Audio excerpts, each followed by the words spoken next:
All right.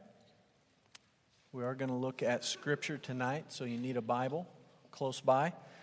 And if you like to follow along on the notes, there's some in the front and some in the back. We've talked about this before in church, and we've even talked about it on Wednesday nights in particular, but in the United States, superhero movies are big business. Americans love to go watch movies about superheroes, and over the last 10 years or so, there's two different brands of comics that have really made an incredible amount of money. One is DC Comics, owned by Warner Brothers, and the other is Marvel, owned by 20th Century Fox. Marvel's had more success. The critics like them better. They've made more money. There's been a total of 17 movies in what they call the Marvel Cinematic Universe, and they have brought in a whopping $13 billion. And so it's just a remarkable thing to think that the standard or the definition of success for a new superhero movie, a new comic movie, is if you make $1 billion. $1 billion is good. Anything under $1 billion is not very good. It's a little bit disappointing. And over the last several years, they've made individual movies for most of the major Marvel comic superheroes. They've had their own movies, and the new thing is to combine characters and throw as many of these comic characters into one movie as you can, and all of these different worlds are crossing over. And it's a little bit odd when you just stop and think about us as a culture and our fascination with superheroes, that we're just so interested in make-believe, in people who have magical powers, or people who had scientific tests done on them and mutated them into someone that now has supernatural powers. It's just a strange thing, and sometimes I forget how strange it is because I like these movies. I enjoy them, and sometimes I just need my wife to look at me and roll her eyes and say, "Really? We're going to watch this movie? This totally make-believe, imaginary, pretend, not real at all movie," and, bring me back to reality. But I think there's good reasons that we like these movies, and I'll just throw a couple at you. I think one reason we like them is that they are stories of rescue. They're stories where someone is in danger, they need to be rescued, they can't do it themselves, and they need someone outside of themselves to sort of swoop in and save them. And as I describe that, I hope your wheels are turning and you're thinking, well, that's kind of like the Bible. That's kind of like our story.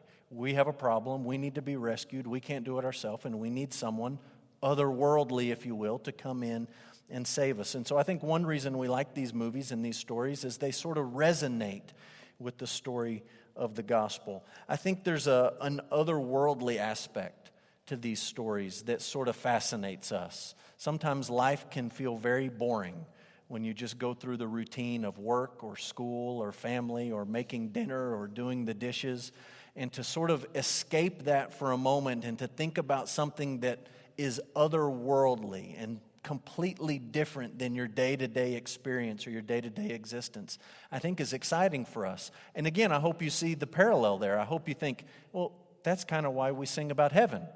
That's kind of why we talk about eternity. That's kind of why we read these stories of Jesus in the Gospels and all of the amazing things He did, and those stories resonate with us, and there's an excitement. Or we read through the book of Exodus, and we say the book of Exodus is one of the most exciting books in the Bible because there's all these otherworldly events sort of breaking into Egypt that are exciting for most of us. And so when you look at the Scriptures, if you were going to pick a true superhero, somebody who does otherworldly things, obviously Jesus is a great candidate.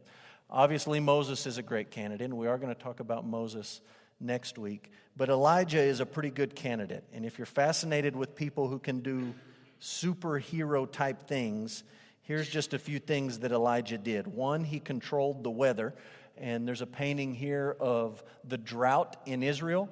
And it took me a while when I looked at this to find Elijah. He's sitting down on the ground and he's praying underneath the tree. And this is when Elijah prayed and it stopped raining. Just no rain until he prayed again and it rained. So he could control the weather. There's a comic character who can do that. Elijah could do it. Elijah couldn't do it, but you know what I'm saying. He could create food, and there's a story where he moves in with this widow. We're going to talk about that just briefly tonight. And there's a miraculous provision of food where they live longer than they should have been able to live.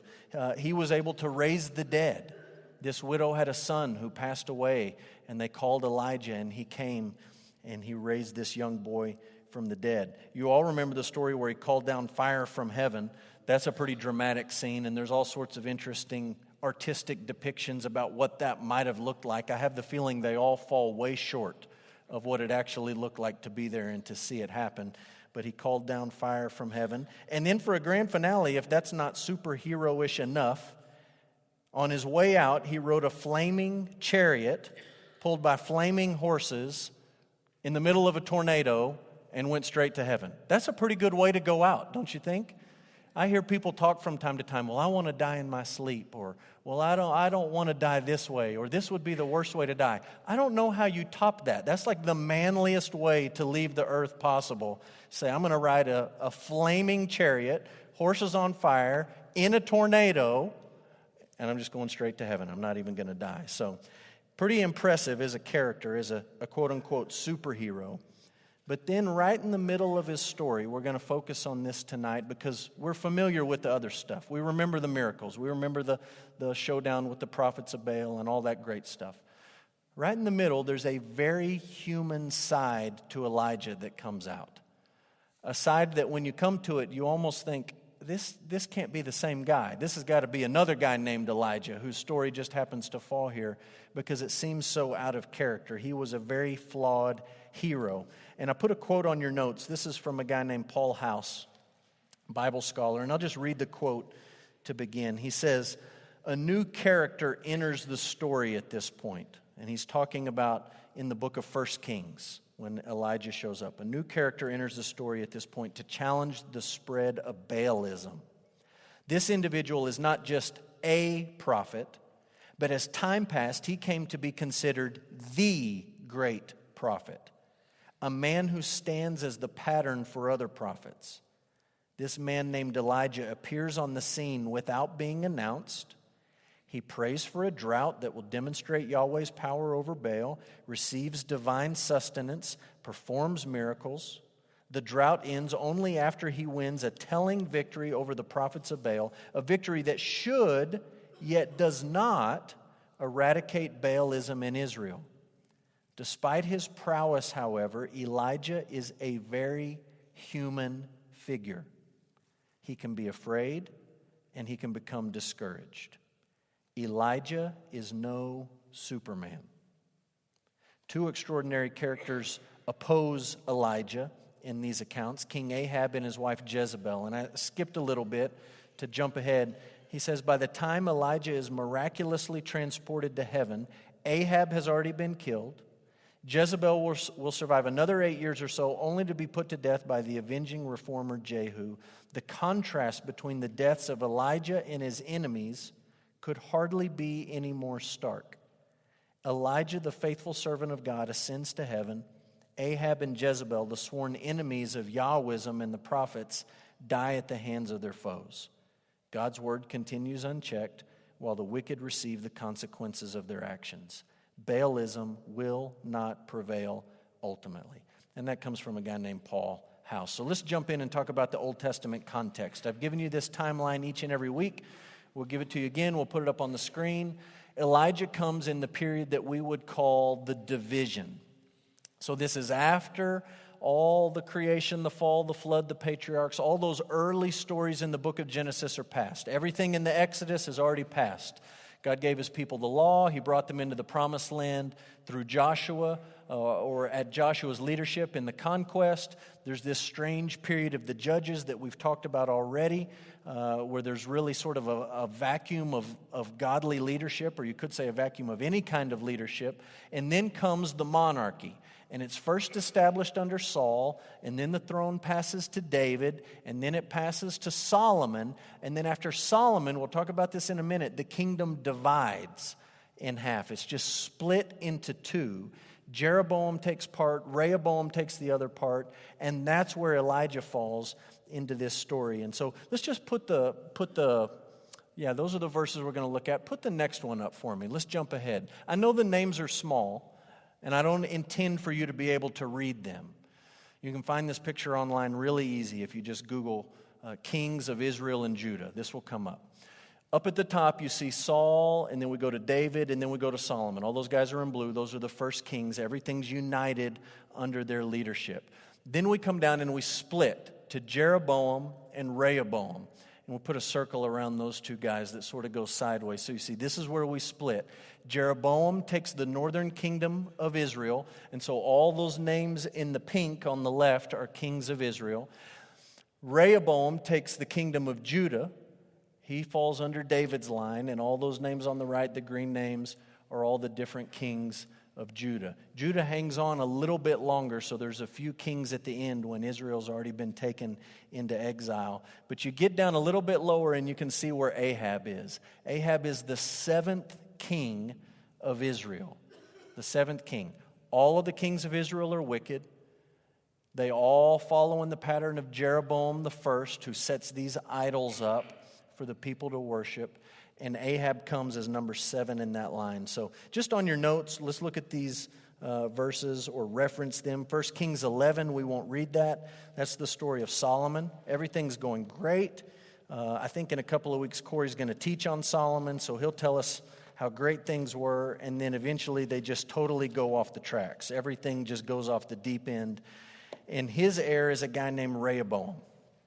Rehoboam wants to be a tough guy. This is now in 1 Kings 12 on your notes. Rehoboam takes the throne, and instead of listening to the wise men in the kingdom, he listens to his buddies. And his buddies say, look, your dad was great, but you're the new guy on the block, and you got to get your bluff in and show everybody how tough you are. So he tries to show everyone how tough he is. He tries to get his bluff in, and what it results in is almost a civil war.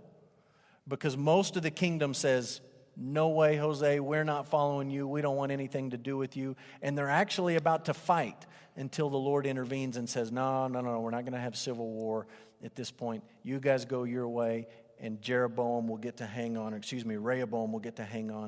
to Judah. So civil war is averted, and one of the first things they do in Israel is they say, look, if we're going to be our own nation, we can't be traveling to another nation to go worship at the temple. We're our own nation. We're not going down to Jerusalem, into their kingdom, taking our money and our sacrifices that will benefit their economy and their priests. We're going to set up our own deal. And right out of the gate, Jeroboam sets up idols. And he says, look, this is great. You don't have to go to the temple in Jerusalem anymore. You can worship right here in the northern kingdom of Israel. Now, what I want you to look at is 1 Kings 16, and I want you to read with me this description of Ahab. Ahab was the king when we meet Elijah. So this sort of helps you set the context of what was going on. 1 Kings 16, starting in verse 29. In the 38th year of Asa, king of Judah. Asa was a good king, but not a perfect king. The 38th year of Asa, king of Judah, that's in the southern kingdom, Ahab, the son of Omri, began to reign over Israel. That's the northern kingdom. And Ahab, the son of Omri, reigned over Israel in Samaria 22 years. And Ahab, the son of Omri, did evil in the sight of the Lord more than all who were before him. And as if it had been a light thing for him to walk in the sins of Jeroboam. And you say, what are the sins of Jeroboam? Well, it's idolatry. He's the guy that set up the idols in the northern kingdom and said, you don't have to go to Jerusalem. Worship the Lord here. Worship your gods here in the form of these idols. So as if it had been a light thing for him to walk in the sins of Jeroboam, the son of Nebat, he took for his wife Jezebel, the daughter of Ethbaal, king of the Sidonians, and he went and served Baal and worshipped him. He erected an altar for Baal in the house of Baal, which he built in Samaria, and Ahab made an Asherah. Ahab did more to provoke the Lord, the God of Israel, to anger than all the kings of Israel who were before him. And then there's this interesting verse 34. In his days, Hiel of Bethel built Jericho. He laid its foundation at the cost of Abiram, his firstborn, and he set up its gates at the cost of his youngest son, Segub, according to the word of the Lord, which he spoke by Joshua, the son of Nun. In my Bible reading, I just happened to read that passage this morning, Joshua 6, where they take the city of Jericho and they conquer it, and Joshua basically puts a curse on this city. If anyone rebuilds this city, it's going to cost you. And that detail is thrown in here during the days of Ahab, just so you know how bad things were, how wicked things were, how immoral things were, that people had no fear of God. You've gone all of these years and no one's tried to rebuild this city. But in the days of Ahab, things are so bad under his wicked leadership that somebody has the gall, you could say, to defy this curse or try to defy this curse that Joshua placed on this city, and he's not able to do it. It cost him. Now, I don't know what you think when you read this description of Ahab. I don't think any of us want to be described as the worst that there ever was. Like whatever it is that you do. If you're a pastor, you don't want to resign or leave and then people say, "Oh, he was worse than all the ones before him, that guy." Or if you work out in the oil field, or whatever you do, you work teaching kids or something, you don't want to come to the end of that time and everyone look back and say, "Oh, what a relief that person's gone. They were the worst." I mean, we've had some bad teachers, but that was the worst teacher we've ever had. That was the worst oil field hand we've ever had. That was the worst landman we've ever had. That guy was terrible. And that's the description that you get of Ahab when they look back on his life. They say, up to this point, he was the worst. He was worse than everyone else that came before him. He did more to provoke the Lord to anger than any of the other guys that preceded him. You read that and you say, that's what life was like when Elijah comes on the scene. People were looking around, godly people, the few that were still around, saying, this is the worst it's ever been. Have you ever thought that? About the time and the place you live? Have you ever looked around, heard a news story, seen some new development, experienced something, and thought, how did we get here? How could it get worse? This is the worst that I ever remember it being. And maybe you look back in your life and time and you say, it wasn't that bad back then. It's so much worse now. That experience that you have had and I have had is the exact same experience that some people had in the days of Elijah. They looked around under Ahab's leadership and they said, it's the worst it's ever been. How could it ever get worse than this? We can't look back and see a day that was worse. This is the worst that it's ever been. So it's interesting to think that maybe there's some parallels to what Elijah experienced in his day and what we experience in our day. So let's talk about his life story. We'll break it down into a couple of stages. Number one, we'll talk about his origins.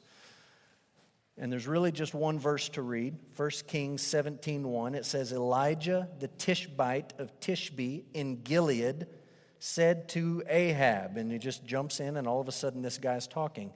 We don't know anything about his family. We just know that he was a Tishbite and he lived in Gilead. And so I'll put a map up on the screen. And these are sort of color-coded the 12 tribes of Israel as they settled in the Promised Land.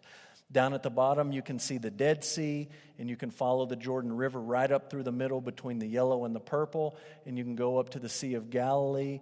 And right here in this red circle is Gilead. It's on the eastern side of the Jordan River, and all we know is that that's the area that he came from. Several of the tribes had settled over on that side. You can read about that in Joshua. One thing we know about Elijah is what his name means. And it's a pretty good name if you're a God-fearing Jew. His name means God is Yahweh. It's basically taking the name Elohim and Yahweh and mashing them into one name. And so we call him, in English, Elijah. It means God is Yahweh. So you can take that and you can at least maybe assume something about his parents, something about their faith. What did they believe? Well, they didn't believe Asherah was God, or they would have named him something else. They didn't believe Baal was God, or they would have named him something else. They believed that God was Yahweh, the Lord. So that's his origins. Next comes, we'll call it the drought. Drought. And we're using the word drought just to cover a large stretch of time where some really remarkable things happen in his life. It begins, we're not going to read all of this. You can look at it in 1 Kings 17 and 18. Begins with a drought. Ahab says it's not going to rain. It's not going to rain until I say it's going to rain. And it doesn't rain. There's a story in here where he's fed by ravens, which is a pretty neat story. There's a story where he lives with a widow. And during this time he's living with this widow lady. He's up in Sidon. And so we'll put our map back up. And you remember where we saw Gilead was. Next time we see him, he's way up north. And I put the circle up at the very top. Just bump it up a little bit further if you want to go to Sidon, if you want to go to where this widow was. He lives with this widow and his son. They eat. God provides for them. It's a miraculous provision. The son dies, and Elijah raises him to life. And then the next time we meet Elijah, he's at Mount Carmel. And so we can put another map up, and we'll move the circle again over here to the coast. There's Mount Carmel. He's at Mount Carmel in this famous contest, this famous showdown between Elijah and the prophets of Baal.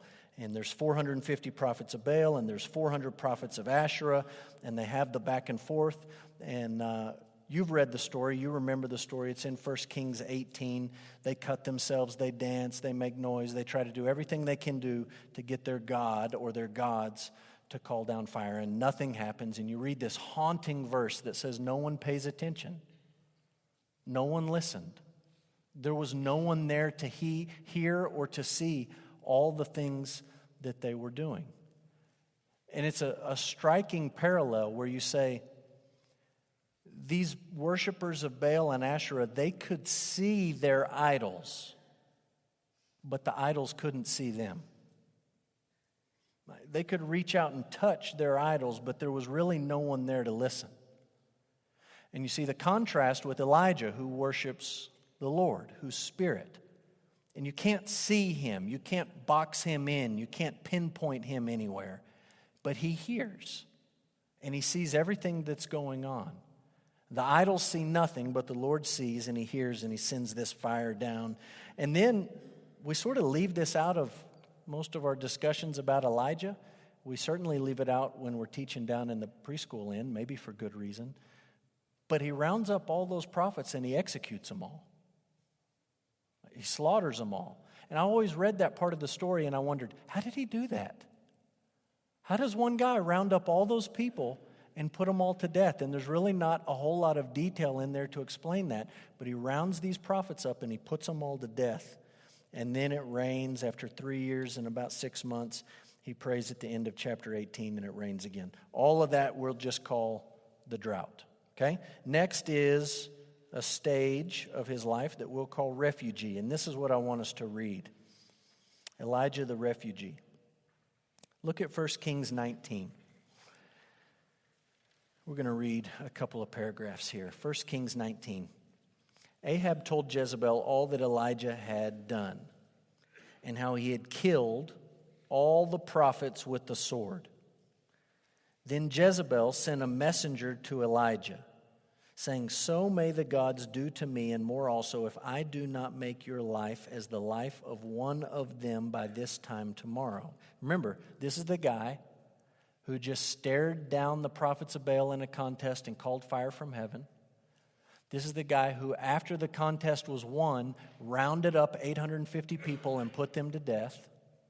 Jezebel makes this threat, and in verse 3 it says, "Then he was afraid, and he arose and ran for his life. And he came to Beersheba, which belongs to Judah, and he left his servant there.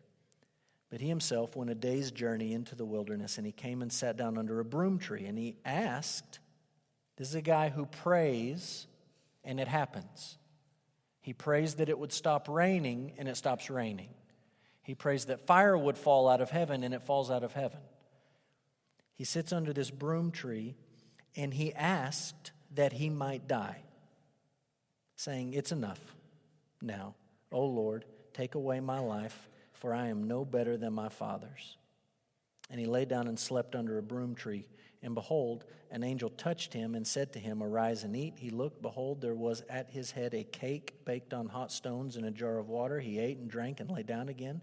The angel of the Lord came again a second time and touched him and said, "Arise, eat, for the journey is too great for you."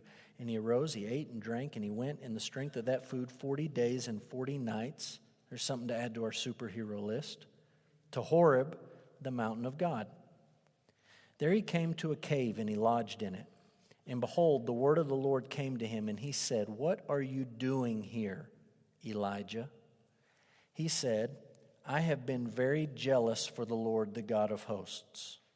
For the people of Israel have forsaken your covenant, thrown down your altars, and killed your prophets with the sword." Everything up to that point's true, right? I've defended your glory, and the people have not. The people are wicked. Then he says this, "Even I only am left, and they seek my life to take it away." And he said, this is the Lord speaking to Elijah, "Go out and stand on the mount before the Lord." And behold, the Lord passed by, and a great strong wind tore the mountains. Literally, it's a whirlwind, or you could say a tornado. Tore the mountains and broke in pieces the rocks before the Lord. But the Lord was not in the wind. And after the wind, an earthquake. But the Lord was not in the earthquake. And after the earthquake, a fire. But the Lord was not in the fire. After the fire, the sound of a low whisper. When Elijah heard it, he wrapped his face in his cloak, and he went out and he stood at the entrance of the cave. And behold, there came a voice to him and said, "What are you doing here, Elijah?" Just draw a circle from the end of verse 13 back up to the end of verse 9. It's the exact same question. And if you're paying attention, you realize he's about to give the exact same answer. He said, "I have been very jealous for the Lord, the God of hosts. For the people of Israel have forsaken your covenant, thrown down your altars, and killed your prophets with the sword. And I, even I only am left, and they seek my life to take it away." The Lord said to him, "Go, return on your way to the wilderness of Damascus, and when you arrive, you shall anoint Hazael to be king over Syria, and Jehu the son of Nimshi you shall anoint to be king over Israel, and Elisha the son of Shaphat of Abel-Meholah you shall anoint to be prophet in your place. And the one who escapes from the sword of Hazael shall Jehu put to death, and the one who escapes from the sword of Jehu shall Elisha put to death. Yet I will leave 7,000, we'll come back to this, 7,000 in Israel, all the knees that have not bowed to Baal, and every mouth that has not kissed him." So this is a strange story. Jezebel, after this amazing moment, basically sends a message that says, "I'm going to kill you." To the guy who calls down fire from heaven and controls the weather, the guy who slaughtered 850 prophets, false prophets, she says, "I'm going to get you." And he has a total meltdown. Just a complete, you call it, I don't know, a nervous breakdown or a bad day or a panic attack, or he was hangry, or I don't know what you want to say. Like, you pick the description. Just spiritually, he was worn out. He's terrified. He's terrified and afraid, and he actually sits down and asks God to kill him. Just end it. Let it be all. God sends him to this mountain. When God says to him in verse 9, "What are you doing here?" you almost expect Elijah to say, "Well, you sent me here." That's what happened, right? The Lord sent him there. "You told me to come here, so I came here." But he doesn't say that. Instead, he launches into this thing that sounds really spiritual on the front end, but then on the back end, you realize it's really very Elijah-focused. He starts off with, "I'm very jealous for your name. Everybody else is not." True, but then you realize how self-centered this man actually is, and he says, "I'm the only one left." And so there's this interesting story where this wind passes by. And the text says God was not in the wind. And then there's an earthquake that breaks the rocks apart, the same rocks that were just broken by the wind, doubly broken rocks. And it says God was not in the earthquake. And then there's this fire. Remember the last time we saw fire, it was falling down out of heaven, and it was burning up this altar and everything around it and licking up all the water and the sacrifice, and it just totally pulverized everything there. So you imagine that kind of fire somehow falling down is he's in this cave, and it says, but God was not in the fire. And then as he stands there, there's this small, low whisper. I think the problem with Elijah is that he had come to sort of like his superhero powers. Raising people from the dead when there was a problem, multiplying food when there was a problem, calling down fire and blowing these people up. Somehow he's able to wrangle up 850 prophets and kill them, controlling the weather with his prayers. These are amazing things, right? And I'm reading between the lines a little bit, but my guess is that when Jezebel says, I'm going to get you, maybe he expected some kind of immediate something. Like hailstones from heaven, dragons from the ocean. Who knows what he expected to happen? Something big, something dramatic, something that would prove that God was on his side. And rather than trusting in God, I think he had grown to trust in the miraculous, in the spectacular. And so God gives him this little display, and he says, look, you see the whirlwind, you see the earthquake, and you see the fire, but I'm with you even if it's just a low whisper. Even if I don't go get Jezebel right this moment and you think I should, I'm still with you. Now, I'll be honest with you, I don't think Elijah got the message, at least here. I don't think he got it, because when God asks him the first time, what are you doing? He goes through this thing and it ends with, I'm the only one, I'm the only one. And then God shows him all the stuff, and then he says, what are you doing here? It's almost like a chance to get the question right. And rather than get it right, he just rehearses the same thing again. And God's response is, well, I'm going to use you in spite of yourself. This is what I want you to go do. And he gives him marching orders. All that's under what we would call Elijah the refugee. Next, we'll say Elijah the prophet. Elijah the prophet. Several things happen here. I'm going to let you read them and look at them. He picks up an apprentice, and the apprentice's name is Elisha. And children and adults have been confused ever since on who did what and who came first and which one are you talking about. But Elijah has an apprentice called Elisha. And I'll just tell you something interesting. I don't really have an explanation for this. Elijah is mentioned almost 30 times in the New Testament. Elijah, almost 30 times. Elisha mentioned once, and just in passing, really not even to make him important in any way, shape, or form. And the reason that's interesting is we have way more stories about Elisha than we do Elijah. There's not a whole lot about Elijah. We're covering pretty much all of it. There's some really neat stories about Elisha. He performs some really cool miracles and does some really neat things, and he's only mentioned once. And Elijah is mentioned almost 30 times, so you can take that for what it's worth. A couple other things in here, and as you think about Elijah the prophet, you may remember the story of Ahab and Jezebel and a man named Naboth and his vineyard. That story happens in this section. You can go back and read that. There's a part of the story where he rebukes Ahab's son. Elijah rebukes Ahab's son, who's the next king. And then there's even a part where he sends a letter of rebuke to the king of Judah. So he doesn't travel down there, but he sends a letter and tells this guy how wicked he is. So all that under the prophet stage. Last we'll call the whirlwind, or if you prefer, the tornado, or if you prefer, the fiery tornado. In 2 Kings 2, Elijah joins Enoch as the only person who does not experience death and is taken straight to heaven. And as we said, it's pretty spectacular. And between the two, if you had to pick, one day I was walking with God and then I was just in heaven, or one day I was standing around and God sent a flaming chariot to pick me up and I rode a tornado out, the other one is certainly much more dramatic. There's some interesting art that depicts this. Elijah riding to heaven in this fiery tornado. I'll just put a couple of them up. You see in most of these pictures, he's dropping his cloak to Elisha somewhere on the ground. It was part of the story in the Bible. So there's a couple of depictions of it. There's a couple of, one much older depiction on the left, and then on the right, a much more modern sort of abstract depiction of what that looked like. Then I'll put up two more just so you can look. These are ancient sort of tapestries, mosaics from different places. So there you go. Interesting to think about, a guy riding a flaming chariot on a tornado to heaven, but that's what he did, and that's the end of his life. So let's talk about negatives and positives, and then we'll talk about how he points to Jesus. Here's the negative.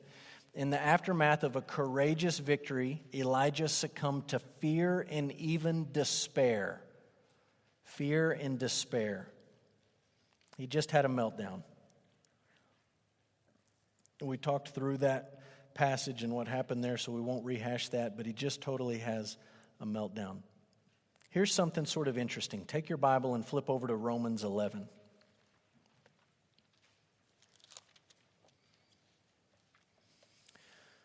Romans 11, and let's read verse 1 to 6. We're really jumping into the tail end of Romans, so we're missing a lot of context, but this is what Paul says, Romans 11:1. I ask then, has God rejected his people? And he's talking here about the ethnic people of Israel. Has God rejected these people because so few of them are responding to Jesus as the Messiah? It almost looks like the Lord has cut these people off. Has God rejected his people? And Paul says, by no means. I myself am an Israelite, a descendant of Abraham, member of the tribe of Benjamin. God has not rejected his people whom he foreknew. Do you not know what the scripture says of Elijah? How he appeals to God against Israel. Lord, they've killed your prophets. They've demolished your altars. I alone am left, and they seek my life. But what is God's reply to him? I have kept for myself 7,000 men who have not bowed the knee to Baal. So too, at the present time, there is a remnant chosen by grace. But if it is by grace, it is no longer on the basis of works. Otherwise, grace would no longer be grace. This is just an interesting parallel where Paul is looking around and he's saying, it looks like God has rejected his people. There's so few people of these Jewish people who are responding to Jesus as the Messiah. It looks like he's rejected them. And he goes back and he says, no, we've seen this before. In Elijah's day, it looked like God had rejected these people, forsaken these people, like none of these people were going to be saved. And God had 7,000 people set apart for his purpose. And he reminded Elijah, you're not the only one. And Paul, I think it's almost like Paul is preaching to himself. He's a Jew. He believes that Jesus is the Messiah, and he looks around and he's sort of saying, why aren't the rest of the Jews putting it all together? And he's saying, God has his people. God has his people that he's foreknown and that he's chosen and that he's going to bring to salvation, just like he did in Elijah's day. And I think there's a parallel there for us to think through when we look around in our society and we feel like churches aren't as full, there's not as many revivals, there's not as many people getting saved, and things aren't like they used to be, and it seems like everything's going in the wrong direction, to just sort of hit the pause button and to say, wait a minute, God's in control. God knows who his people are. God has a plan. It was bad in Elijah's day, and it was bad in Paul's day, and it's bad in our day. It's always been bad, but God has his people, and God knows what he's doing. So that ought to help us as we wrestle with fear and despair like Elijah did. Here's a positive, and it's a pretty good positive. Elijah is remembered as a courageous prayer warrior, and the rest of Scripture views him as the model prophet. There's a reason we love the story of Elijah at Mount Carmel. It's a fantastic story. It's legendary courage that he puts on display. There's a reason that we like Elijah and we remember him for rebuking kings, for getting in the face of these monarchs who could have had his head on a platter and just telling them the truth about what God thought about their sin. You can read James 5, talks about Elijah and the power of his prayers. Let's end with how Elijah points us to Jesus. And these are kind of interesting. Elijah points us to Jesus in a way that's a little bit different than some of the other folks we've talked about and some of the other folks we are going to talk about. Two thoughts here. The Old Testament ends with a promise about Elijah and the coming of the Messiah. This promise was fulfilled by John the Baptist. And maybe if we could, before we look at these scriptures, maybe Mark could go back and just put back up on the screen after you fill these blanks in. There's a promise about Elijah, coming of the Messiah, fulfilled by John the Baptist. Maybe we could go back and look at the timeline one last time. I think sometimes we get confused. When you pick up your Bible and you say, okay, I'm going to read about Elijah, and you turn all the way sort of to the left, and you wind up in 1 Kings, and then you sort of flip forward and you make your way to the New Testament, and you say, okay, well, there's a lot of Old Testament before Elijah, and there's a lot of Old Testament after Elijah. You may have in your brain that it was a long time after Elijah lived that Jesus came around. It really wasn't that long at all. In fact, most of biblical history, the vast majority of it has passed in the background, and we're getting really close to the coming of the Messiah, and you can see that here. The bulk of that history is behind you. All that's left is a few more wicked kings. The people get sent out into exile, then they come back, and we're ready for the Messiah. So look with me how the Old Testament ends. Last book of the Old Testament, book of Malachi. If you can't find Malachi, find Matthew and go left. 2 pages, 1 page. Malachi chapter 4. Malachi 4, and let's just read all of the last chapter of the Old Testament. It says, "Behold, the day is coming, burning like an oven, when all the arrogant and all evildoers will be stubble. The day that is coming shall set them ablaze, says the Lord of hosts, so that it will leave them neither root nor branch. But for you who fear my name, the Son of Righteousness shall rise with healing in its wings. You shall go out leaping like calves from the stall, and you shall tread down the wicked, for they will be ashes under the soles of your feet on the day when I act, says the Lord of hosts. Remember the law of my servant Moses, the statutes and the rules that I commanded him at Horeb for all Israel. Behold," verse 5, "I will send you Elijah the prophet before the great and awesome day of the Lord comes. And he will turn the hearts of fathers to their children and the hearts of children to their fathers, lest I come and strike the land with a decree of utter destruction." And that's the end of the Old Testament. The last thing you read is this promise that God is going to send Elijah. I'm going to send you Elijah. You think, okay, we had this guy Elijah, this crazy guy, and he wore animal skins and a leather belt, and he lived out in the desert, and he did crazy things. God's going to send that guy back. And then you open the New Testament, and you read about a guy living out in the desert, wearing camel skins and a leather belt, eating locusts, and talking like a crazy man, like saying things that people thought were crazy. And the writers of the New Testament are describing his appearance to help you put the pieces together and say, this is him. This is the guy God promised to send. Right from the get-go in the Gospel of Luke, when the angel appears to Zechariah, he tells Zechariah, your son is going to preach and serve and minister in the spirit of Elijah. And people talk to Jesus and they say, tell us about John. Who is this guy? What do we make of this crazy guy out in the desert saying crazy things, and eventually it got his head lopped off? What do we make of this? And Jesus says, if you can accept it, he's the Elijah to come. He's the one that God promised to send. He's the one that God sent to turn the hearts of the fathers, to turn people toward the Lord, to lead people to repentance, and that's exactly what John the Baptist preached. Let's look, which of these verses do I want to look at? Let's look at Matthew 11. We'll just read a couple of these. Matthew 11, verse 13 and 14. Says, all the prophets and the law prophesied until John the Baptist. We had all the law and all the prophets leading up to John the Baptist. And Jesus says, if you are willing to accept it, he is Elijah who is to come. He who has ears to hear, let him hear. Jesus is just putting all the pieces together saying, this is the one that God promised to send. It's not Elijah riding a chariot back out of heaven, but it's John the Baptist in the spirit and the power of Elijah. Look at Luke chapter 1. Luke 1. You see this promise that the Lord makes to Zechariah. Luke 1, we won't read all of this. If you look at verse 16 and 17, it says, He will turn many of the children of Israel to the Lord their God, and He will go before Him in the spirit and the power of Elijah, to turn the hearts of the fathers to the children, just like Malachi said, to make ready for the Lord a people prepared. Flip back and look at Mark 9. We'll look at one more here. Mark 9, verse 12 and verse 13. People come to Jesus and they have a question.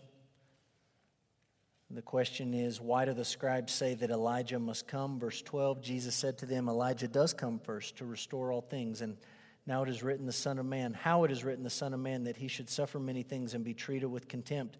But I tell you that Elijah has come, and they did to him whatever they pleased, as it is written of him. So all these passages point us together to understand John the Baptist is this fulfillment, that God is going to send Elijah, and he's going to prepare the way for the Messiah. And then we'll end with this. Moses and Elijah appear at the transfiguration of Jesus, and together they speak of Jesus' exodus.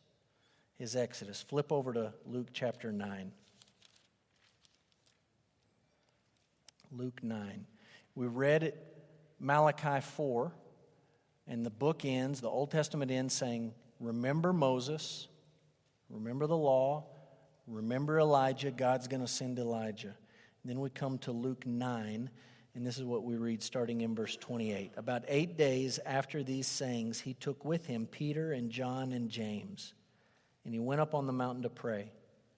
And as he was praying, the appearance of his face was altered, and his clothing became dazzling white. And behold, 2 men were talking with him, Moses and Elijah, who appeared in glory and spoke of his departure. And you circle that word departure, and maybe you just make a line, and out in the margin you write Exodus, because that's the actual word that's used there. They spoke of his exodus, which he was about to accomplish at Jerusalem. And the parallel back to Moses, you can read the rest of it. The parallel back to Moses ought to be pretty obvious. Moses led an exodus of God's people out of slavery into freedom. And now they gather together, Jesus and Moses and Elijah, and they're talking about Jesus' exodus. He's about to lead an exodus of God's people out of slavery to sin into freedom. You know, from time to time you hear people ask the question, if you could go back and have a conversation with anybody, who would you want to go back and have a conversation with? Maybe they ask the question a little bit differently. Maybe they say, if you could go back and be a fly on the wall in any room in history, what would you go back to? What conversation would you want to hear? What moment that sort of changed the course of history would you want to listen into? And you can come up with all sorts of good answers to that question, but I think one amazing place to be would be on the mountain of transfiguration when Jesus is there and all his glory revealed, and Moses shows up and Elijah shows up, and the 3 of them have a conversation about Jesus and about what's about to happen in Jerusalem. And to listen to those guys talk about this exodus that Jesus was going to lead of his people. And just like Malachi promised, Elijah was sent. It was John the Baptist. And then he appears again with Jesus on this mountain, and he sees something that's truly miraculous, something that's truly otherworldly. He sees Jesus, the Son of God, in all his glory and all his splendor. And it points us straight to what Jesus was going to accomplish in Jerusalem. So that's Elijah, and his story is remarkable, and he leads us straight to Jesus when you read him in the context of the Old Testament. There's things in his story that we can relate to. I think if you and I are honest, we look at Elijah's life and we say, you know, I've had that same experience where one day you feel like you're very, very close to the Lord, walking with the Lord, and the next day you do something completely off the wall. You just break down. You have a meltdown. And he's certainly a relatable character in that sense. And as we read about Elijah, he's like so many of these Old Testament saints. There are things in his life that we can look back and say, that's commendable. And that's something that we can emulate and try to put into practice in our lives. And there's other things that we look at, we say, he was just a man. He was just human. He wasn't superhuman. And he had sin and he had issues and hang-ups just like we do. And he was not the hero that we were looking for, but he points us forward to that hero who's Jesus. So that's Elijah. Next week really is Moses, I promise. We're going to talk about Moses next week.